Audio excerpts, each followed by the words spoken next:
বিবাহিত মহিলারা যদি নাকফুল না পরে তাহলে স্বামীর অমঙ্গল হয়, স্বামীর ক্ষতি হয়, স্বামীর হায়াত কমে যায়, এরকম একটা কথা প্রচলিত আছে। এই কথাটা কতটুকু সঠিক?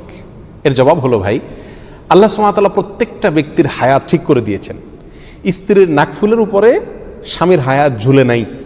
স্বামীর হায়াত আল্লাহ সুবহানাহু ওয়া তাআলা যা নির্ধারণ করে রেখেছেন তাই তিনি ভোগ করবেন, তার একদিন আগেও তিনি মরবেন না।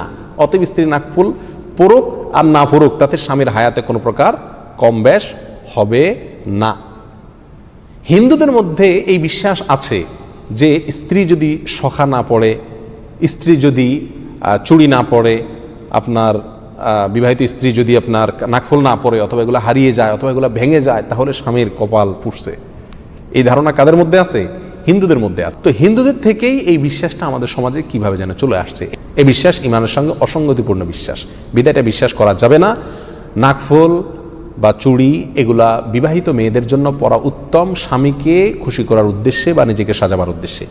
অবিবাহিত মেয়েরাও যদি চায় তারাও পড়তে পারে, বিবাহিত মেয়েরা চাইলেও পড়তে পারে, আর চাইলে নাও পড়তে পারে, খুলেও রাখতে পারে। আর যদি ভেঙেও যায় বা হারিয়েও যায়, তাতে স্বামীর কোনো ক্ষয়ক্ষতি হবে না, এরকম বিশ্বাস রাখা উচিত নয়।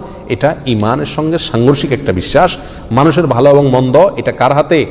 আল্লাহর হাতে। নাকফুল বা কানের দুল, চুড়ি এগুলোর সঙ্গে ভালো মন্দের কোনো সম্পর্ক নাই। এই বিষয়ে কোরআন সুন্নাহর কোনো বর্ণনা নাই, কোনো জাল হাদিসে এরকম কোনো কথা বলা হয় না। এটা নিছক কুসংস্কার।